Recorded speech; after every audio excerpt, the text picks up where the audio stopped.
പറ്റി ഒരു വിഷയം സംസാരിക്കാനാണ്. താല്പര്യമാണ്, അതൊരു കോംപ്രമൈസ് ആണ് അവര് ഉദ്ദേശിക്കുന്നത്. അജിതയോ? അജിതയ്ക്ക് ഇപ്പൊ മാഡത്തിന് ഹസ്ബൻഡ് ഇല്ലേ ഇപ്പൊ കല്യാണം കഴിച്ച ആള്? ഹായ്, നമസ്കാരം. എൻ്റെ പുതിയ വീഡിയോയിലോട്ട് എല്ലാവർക്കും സ്വാഗതം. അപ്പോൾ finally back with the next topic, that is daddy Girija എന്ന് പറഞ്ഞതായിരുന്നു. ദാറ്റ് ഈസ് ഉദയ ഗിരിജ. കുറേ ദിവസമായിട്ട് സോഷ്യൽ മീഡിയയിൽ പല പ്ലാറ്റ്ഫോമിൽ ഈ ടോപ്പിക്ക് റിലേറ്റ് ചെയ്തിട്ട് സംസാരങ്ങളൊക്കെ ഉണ്ടായിരുന്നെങ്കിലും ഇവരുടെ സൈഡിൽ നിന്ന് ഒരു എക്സ്പ്ലനേഷനും വന്നില്ല.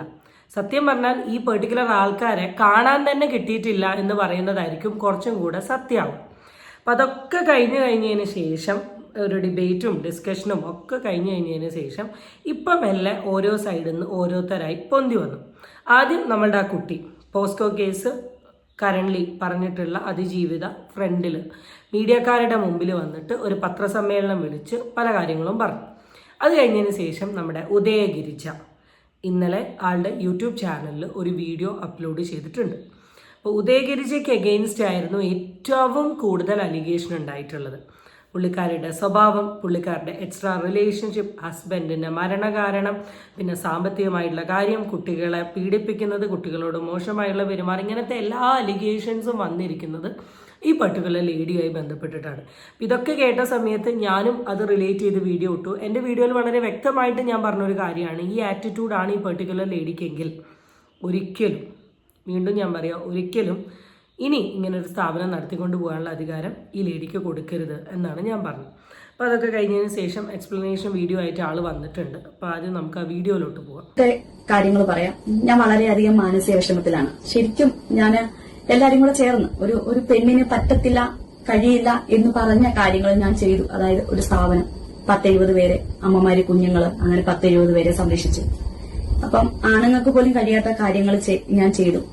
അത് ഞാൻ ചെയ്ത തെറ്റ്. ഈ ആരുമില്ലാത്തവരെ നോക്കുന്നത് ഒരു പാവുക, അല്ലെങ്കിൽ ഒരു എന്താ പറയുന്ന ആണുങ്ങളെ കൊണ്ട് ഇതൊക്കെ പറ്റും എന്ന് ചിന്തിച്ചെടുത്ത് ഞാൻ ചെയ്തതിന്റെ ശിക്ഷയാണ് ഞാനിപ്പോ അനുഭവിച്ചത്. ഫസ്റ്റ് ഓഫ് ഓൾ, ഇന്നലെ വന്ന പത്രസമ്മേളനവും ഈ പർട്ടിക്കുലർ ഉദയഗിരിജയുടെ വീഡിയോയും കണ്ട സമയത്ത് എനിക്ക് തോന്നിയത് ഇത് ഒരു പ്ലാൻഡ് കാര്യമാണ്. കാരണം ഇവരിങ്ങനെ ഒരു വീഡിയോ ചെയ്യുന്ന സമയത്ത് ഞാൻ ഈ വീഡിയോ കാണുമ്പോഴും എൻ്റെ ഒരു പ്രതീക്ഷ ഇത്രയും ദിവസങ്ങളിൽ ഇവർക്ക് നേരെ വന്ന അലിഗേഷനുമായി ബന്ധപ്പെട്ട് എന്തെങ്കിലും കാര്യങ്ങൾ ഇവർ പറയുമെന്നാണ്. പക്ഷെ ഇവിടെ പക്കാ നടന്നിട്ടുള്ളത് ഒരു ഇമോഷണൽ സ്ട്രാറ്റജിയാണ്. വളരെയധികം സങ്കടങ്ങൾ ഇങ്ങനെ വാരി വിളമ്പുകയാണ് ചെയ്യുന്നത്. ഭയങ്കര സങ്കടം എന്ന് വെച്ചാൽ ഭയങ്കര സങ്കടം. ഇപ്പോൾ ഇവർ ഈ വീഡിയോയിൽ തന്നെ പോയൊരു സ്ട്രാറ്റജി ആലോചിച്ച് നോക്ക്. ആണുങ്ങൾക്ക് പോലും ചെയ്യാൻ പറ്റാത്തൊരു കാര്യം ഞാൻ ചെയ്ത് കുറേ ആൾക്കാരെ രക്ഷിച്ച് മുന്നോട്ട് കൊണ്ടുവന്നിട്ട് ഇപ്പം എനിക്ക് കിട്ടിയത് എന്താണ്? അപ്പോൾ നമ്മൾ ഈ മലയാളികൾസിനെ, അല്ലെങ്കിൽ മലയാളികൾ എന്ന് പറയാം, നമ്മൾ മലയാളികളാണല്ലോ ഈ വീഡിയോസ് കാണുന്നത്, ഇങ്ങനത്തെ കാറ്റഗറി ഓഫ് ആൾക്കാരെ ഏറ്റവും കൂടുതൽ വീഴ്ത്താൻ പറ്റുന്നത് ഈ സങ്കടവും കരച്ചിലുമൊക്കെയാണ്. ഇത് നന്നായി മനസ്സിലാക്കി ഈ സ്ട്രാറ്റജിയാണ് രണ്ടുപേരും എടുത്തിട്ടുള്ളത്. അപ്പോൾ ഒന്നെങ്കിൽ ഇവരുടെ വക്കീൽ, അല്ലെങ്കിൽ ഇവർക്ക് ആരോ കറക്റ്റായിട്ട് പറഞ്ഞു തന്നിട്ടുണ്ട് ഇങ്ങനെ ചെയ്തിട്ടുണ്ടെങ്കിൽ ഏകദേശം എല്ലാം തീരുമാനമാവും. പക്ഷേ ലീഗൽ സിസ്റ്റത്തിലോട്ട് പോയിട്ടുള്ളൊരു കേസാണത്. അത് തെളിയ തന്നെ ചെയ്യും എന്നൊരു തിരിച്ചറിവ് നിങ്ങൾക്ക് വേണം. എന്നിട്ട് നിങ്ങളിവിടെ കരഞ്ഞ് മെഴുകിക്കും. എനിക്കിതിൽ അത്രയേ പറയുള്ളൂ. പിന്നെ ആണിന് ചെയ്യാൻ പറ്റുന്നത് പെണ്ണ് ചെയ്ത് കാണിച്ചു. ഇന്ന് അങ്ങനെയൊന്നുമില്ല. ഇന്ന് എല്ലാവരും വേണമെന്ന് വിചാരിച്ചാൽ എന്തും ചെയ്യാൻ പറ്റും. അപ്പോൾ ആണൊന്ന് പെണ്ണൊന്ന് എന്ന രീതിയിലുള്ള സ്റ്റേറ്റ്മെൻറ്റ് ഒന്നുകൂടെ പറയേണ്ട ആവശ്യമില്ല. എന്താ ആണുങ്ങൾക്ക് അനാഥാലയം നടത്തിക്കൂടെ, പെണ്ണുങ്ങൾക്ക് അനാഥാലയം നടത്തിക്കൂടെ, നിങ്ങൾ ഈ ചെയ്യുന്ന ഇങ്ങനെയൊന്നുമില്ല. ഇങ്ങനത്തെ ഒരു ബന്ധമില്ലാത്ത ഡയലോഗ് കൂടെ പറഞ്ഞ എന്തിനാന്ന് എനിക്കറിയില്ല. രണ്ടാമത് നമ്മളുടെ ഒരു ഇൻഫ്ലുവൻസർ ആയിട്ടുള്ള ഷെഫീന ബീബിയെ റിലേറ്റ് ചെയ്തിട്ട് ഇവരൊരു കാര്യം പറയുന്നുണ്ട്. കോമഡി എന്താണെന്ന് വെച്ചാൽ ഈ ഓഡിയോ നമ്മൾ ഓൾറെഡി കേട്ടതാണ്. ഓൾറെഡി കേട്ടതാണ്. ഷെഫീന ബീബി തന്നെ അവരുടെ ചാനലിൽ കൂടെ അപ്ലോഡ് ചെയ്ത. പിന്നെ നിങ്ങൾ എന്തിനാണ് ഇപ്പോൾ ഇതിലിട്ടത് എന്ന കാര്യം എനിക്കറിയില്ല. ആൻഡ് നിങ്ങളുടെ മരുമോൻ ഓൾറെഡി എൻ്റെ ഒരു ഫ്രണ്ടുമായിട്ട് കമ്മ്യൂണിക്കേറ്റ് ചെയ്ത സമയത്ത് അവൻ്റെ അടുത്ത് പറഞ്ഞിരുന്നു ഞങ്ങളുടെ കയ്യിലൊരു ഓഡിയോ ഉണ്ട്, ഞങ്ങളത് പുറത്ത് കാണിക്കാം. ഞാൻ റിയാക്ട് ചെയ്തു. ആ ഓഡിയോ ആയിരിക്കും മേ ബി ഇത്. എന്നാലും ഫസ്റ്റ് നമുക്ക് ആ ഓഡിയോയും കാര്യവും ഫുള്ള് കണ്ടിട്ട് വരാം. അജിതയെ മാഡത്തിന് അറിയോ? അജിതയെ അറിയാലോ. അജിത് കുമാരിയാണോ? അറിയാം. അവരെ പറ്റി ഒരു വിഷയം സംസാരിക്കാനാണ്. താല്പര്യമാണ്, അതൊരു കോംപ്രമൈസ് ആണ് അവര് ഉദ്ദേശിക്കുന്നത്. അജിതയോ? അജിതയ്ക്ക് ഇപ്പൊ മാഡത്തിന് ഹസ്ബൻഡ് ഇല്ലേ ഇപ്പൊ കല്യാണം കഴിച്ച ആള്? പുള്ളി കുറച്ച് ഫിനാൻഷ്യൽ ഇഷ്യൂ അവരുമായിട്ടുണ്ടത്രേ. അപ്പം അവർക്ക് ഉണ്ടായ നഷ്ടം പുള്ളി കൊടുക്കുക എന്നുള്ളതാണ്, അല്ലെങ്കിൽ അവരത് സീനാക്കും എന്നാ പറയുന്നേ. അത് അവര് തമ്മിലല്ലേ, അത് അവര് സംസാരിക്കാൻ പറയാം. എന്നെ എന്തിനാ വിളിക്കുന്നേ? അവര് എത്തിപ്പെടുന്നത് ആ മറ്റേ ടീമിന്റേതാകുമ്പോൾ ഇതൊന്നുമില്ല, ഒരു 2 months മാക്സിമം ഒരു 3 months നിങ്ങൾ ഏറി പോകും, പിന്നെ നിങ്ങൾക്ക് നോർമൽ ലൈഫിൽ ലീഡ് ചെയ്യാൻ പറ്റും. പക്ഷെ പൂർണ്ണമായും അവർ നാണം കെടുത്തും. കാരണം അവർ തന്നിരിക്കുന്ന വോയിസ് ഞാൻ ഒരെണ്ണം അങ്ങോട്ട് ഇട്ടാൽ തന്നെ നിങ്ങൾക്ക് മനസ്സിലാവും. മകനെ പറ്റി പറയുന്നുണ്ട്, ഈ കുട്ടി പ്രീമെച്യൂർ ആവുന്നതിന്, അതായത് 18 ഈ അജിത തന്നെ പറയുന്നതാണ്. അപ്പം ആ ഓഡിയോയില് എനിക്ക് കേട്ടതിൽ നിന്ന് മനസ്സിലായത് എന്താന്ന് വെച്ചാൽ, ഈ പെർട്ടിക്കുലർ ഉദയ ഗിരിജയുടെ ഇപ്പൊ കല്യാണം കഴിച്ച ഭർത്താവ് അജിത എന്ന് പറഞ്ഞ ലേഡീൻ്റെ കയ്യിൽ നിന്ന് പൈസ വാങ്ങിയിട്ട് പൈസ കൊടുത്തിട്ടില്ല. അപ്പം എത്രയോ തവണ ഇവർ പൈസ മേ ബി ചോദിച്ചിട്ടുണ്ടാവും. ചോദിച്ചിട്ട് ഈ പെർട്ടിക്കുലർ വ്യക്തി തരാത്തത് കൊണ്ടാണ് ഇവർക്ക് ഓട്ടോമാറ്റിക്കലി പൈസ കിട്ടാൻ ഇവരെ വേറെ ആരെങ്കിലും ആയിട്ട് കണക്ട് ചെയ്യാമെന്ന് കരുതിയത്. അങ്ങനെ കണക്ട് ചെയ്യാൻ വേണ്ടി ഏൽപ്പിച്ചിട്ട് ആ കണക്ട് ചെയ്യുന്ന ആൾ ഈ ലേഡീനെ വിളിച്ച് പറയുകയാണ്, നിങ്ങളുടെ ഹസ്ബൻഡ് ഇങ്ങനെ പൈസ തരണമെന്ന്. അപ്പോൾ ഇവർ വേഗം പറഞ്ഞു, എന്നോട് ചോദിച്ചിട്ട് കാര്യമില്ല, ഭർത്താവിനോട് ചോദിക്കണം. റൈറ്റ്, ഭർത്താവ് വാങ്ങിയ കടം ആരോട് ചോദിക്കേണ്ടത്? ഭർത്താവിനോട് ചോദിക്കേണ്ടത്. പക്ഷേ ഇതിൽ പറയുന്ന ഒരു കാര്യമുണ്ട്, നിങ്ങൾ പൈസ സെറ്റിൽ ചെയ്തില്ലെങ്കിൽ നിങ്ങളുടെ സ്വഭാവവും നിങ്ങളുടെ കാണിച്ചു കൂട്ടുന്ന കാര്യങ്ങളെല്ലാം അജിത എന്ന് പറയുന്ന ലേഡി ഇൻഫ്ലുവൻസേഴ്സിൻ്റെ കയ്യിൽ എത്തിക്കും. That may be Shefeena baby. അപ്പോൾ അവർ ഓട്ടോമാറ്റിക്കലി എടുത്ത് റിയാക്ട് ചെയ്തിട്ടുണ്ടെങ്കിൽ നിങ്ങൾ നാണം കെടും എന്ന രീതിയിൽ പറയുന്നുണ്ട്. അപ്പോൾ ഇവിടെ ഈ ലേഡി പറയുന്നത്, എൻ്റെ കയ്യിൽ നിന്ന് പണം അവർ ചോദിച്ചു, എന്നിട്ട് പണം കൊടുക്കാത്തത് കൊണ്ട് അവരിങ്ങനെ കണ്ടന്റ് ഉണ്ടാക്കുക എന്നാണ്. പക്ഷേ ഈ ഓഡിയോയിൽ കൂടെ തന്നെ സത്യസന്ധമായൊരു കാര്യമുണ്ട്. നിങ്ങളെ ഭർത്താവ് പൈസ കൊടുക്കുന്നില്ല, എത്ര ചോദിച്ചിട്ടും അയാൾ പറ്റിച്ചുകൊണ്ടിരിക്കുക. അപ്പോൾ പറ്റിക്കൽ സഹിക്കുന്ന സമയം ഓട്ടോമാറ്റിക്കലി പലരും പല രീതിയിലാണ്. അവരധ്വാനിച്ചുണ്ടാക്കിയ പൈസയാണ് നിങ്ങളുടെ ഭർത്താവ് കയ്യിൽ വെച്ചിട്ടുള്ളത്. അപ്പോൾ അവർ കരുതി നിങ്ങളുടെ സ്വഭാവം എന്താണെന്നുള്ള സമൂഹത്തിൽ അറിയിക്കും. കാരണം എന്നെ മാത്രമല്ലേ, എന്നെ ഇത്രയും കമ്പനിയായ എന്നെ നിങ്ങൾ പറ്റിച്ചെങ്കിൽ ബാക്കി എന്തൊക്കെയാണെങ്കിൽ ഇത്രയേ ഉള്ളൂ. ഇതിപ്പോൾ ഇതിലിടേണ്ട ആവശ്യം എന്താണെന്ന് എനിക്ക് മനസ്സിലായില്ല. നിങ്ങൾ തെറ്റുകാരിയാണ്, നിങ്ങൾ തന്നെ ഞങ്ങൾക്ക് പ്രൂവ് ചെയ്യുന്ന പോലെയാണ് എനിക്ക് തോന്നിയത്. ഇതിൽ എന്ത് മിസ്റ്റേക്കാണുള്ളത്?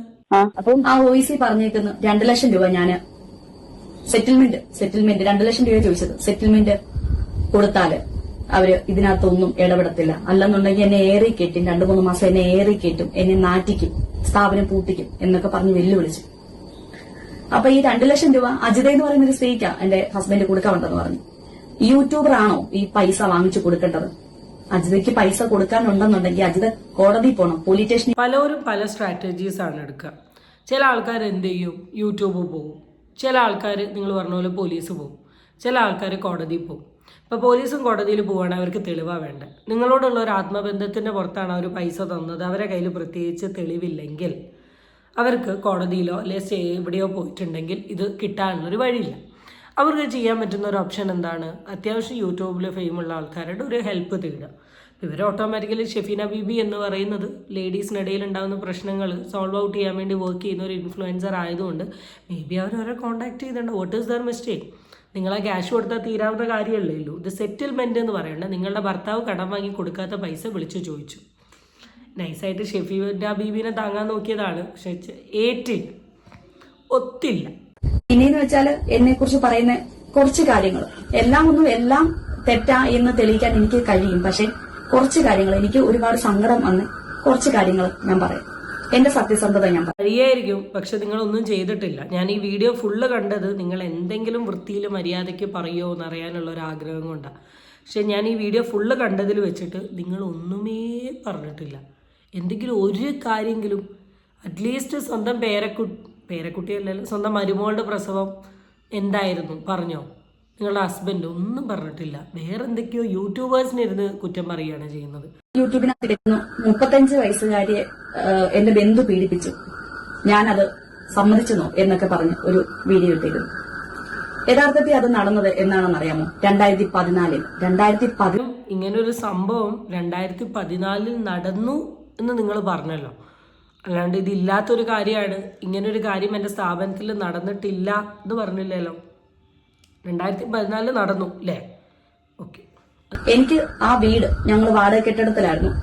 ഞങ്ങൾക്ക് വസ്തു ദാനമായിട്ട് കിട്ടി. അങ്ങനെ കെട്ടിടം പണി, ആ വസ്തുവിനകത്ത് ബിൽഡിംഗ് പണി നടന്നില്ല. വേറെ 10 സെന്റ് സ്ഥലം 11 പേര് ചേർന്ന് വാങ്ങിച്ചു തന്നു. അതിനകത്ത് ബിൽഡിങ്ങിന്റെ പണി നടക്കുന്ന സമയത്ത് ഈ നമുക്ക് വാടക കെട്ടിടത്തായിരുന്നു അന്ന് താമസിച്ചുകൊണ്ടിരുന്നത്.